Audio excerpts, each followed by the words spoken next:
Fotossensibilidade de fármacos. O que é isso? O que significa isso? Vamos lá. Bem, pessoal, toda droga ela tem um princípio ativo, ela tem uma formulação, tem um preparo, e todo esse preparo, toda essa estrutura envolvida para que se tenha a fabricação de um fármaco, ela depende intimamente de formações químicas, de reações químicas. E uma das coisas que influenciam nessa reação química é exatamente a luminosidade, os raios. Então, por exemplo, nós vamos ter raios ultravioletas, nós vamos ter raios infravermelhos, vamos ter os raios visíveis, que são raios coloridos. Então, todos esses raios, eles podem ofertar uma certa influência sobre a droga. E é para isso que a gente vai falar agora sobre fotodegradação. Então, o que significa isso? A fotodegradação nada mais é quando uma molécula de uma substância, ela é quebrada em subprodutos. E esses subprodutos, eles podem ter uma designação variada. Nós podemos ter a fotodecomposição, que é exatamente esse processo de quebra dessas moléculas. Nós vamos ter a fotossensitização.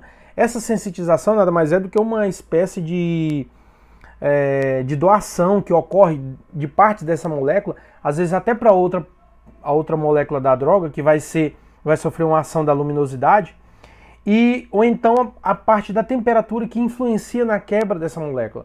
Então ela fica sensitizada, que nós chamamos. E o outro fator que está imbuído nessa fotodecomposição é exatamente a fototoxicidade. Então tem alguns subprodutos, devido à ação da luminosidade sobre a droga, que terminam fazendo com que esses subprodutos, essas mini composições, elas sejam tóxicas aos organismos. Elas têm um efeito adverso, vamos dizer assim, biológico. E para isso, na prática, a gente consegue identificar, porque olha só, nós vamos ter os principiantes dessa degradação, que vai ser o princípio ativo, ou seja, nós temos que ter uma droga para acontecer isso. Nós vamos ter um agente causador dessa degradação. Esse agente causador são os raios, que podem ser ultravioletas, podem ser visíveis e podem ser infravermelhos, tá? E temos também fatores específicos, como por exemplo a temperatura envolvida, o uso do oxigênio e também da umidade. Então tudo isso influencia nessa estabilidade da droga. Isso nós chamamos de fotoestabilidade. Então, quando uma droga ela consegue se manter na sua forma original e que preserve o seu efeito terapêutico, tá? Desde a fabricação até a administração, a gente chama isso de fotoestabilidade, ok? Muito bem. Bom, gente, então essa parte introdutória que eu passei para vocês é exatamente para nós chegarmos aqui, ó. Esse aqui é um exemplo de uma droga, ó. Isso aqui é o ácido ascórbico, tá? Aqui nós temos o outro exemplo, que é o complexo B, ok? E aqui temos o outro exemplo, que é o fentanila, ok? Observe que tem uma coisa interessante. Aqui nós temos esse vidrinho nessa cor escurecida, chamada âmbar.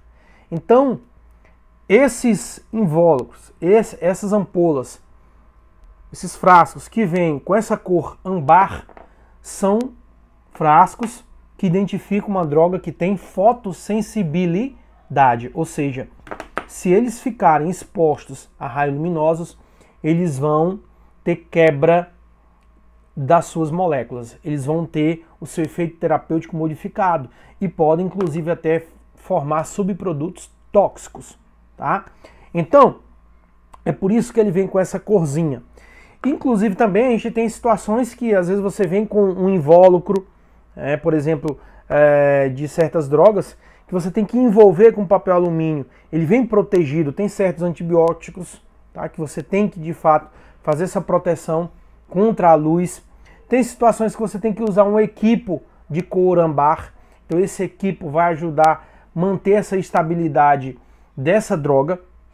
E nós como profissionais de saúde que estamos na lida diária, os técnicos de enfermagem, os enfermeiros que trabalham com essas drogas, a gente tem que ter bastante atenção para que a gente possa executar uma prescrição médica e realizar uma infusão, uma administração de um medicamento com segurança e que nós consigamos garantir que o efeito dessa droga realmente vai chegar no sistema cardiovascular dessa pessoa e vai ter um efeito sistêmico local desejado, tá bom?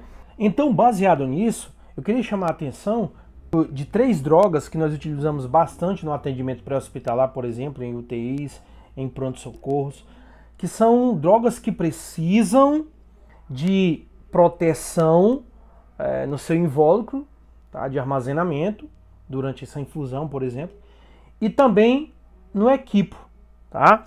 Então a gente pode citar a adrenalina, a dopamina e a dobutamina. Dessas 3 que eu falei, tá? Somente a dobuta que você não precisa usar um equipo, mas a adrenalina e a dopamina você precisa utilizar uma proteção no recipiente que ela for diluída e também no equipo. Então esse equipo deve ter corambá ou então protegido contra raios luminosos, tá bom? E a dobutamina você precisa envolver somente a parte que está diluída, porque de fato as pesquisas mostram que essa quantidade que passa no equipo ela não é suficiente para poder causar alterações importantes em suas moléculas, tá bom? Então essa é nosso papo rápido de hoje e forte abraço para vocês.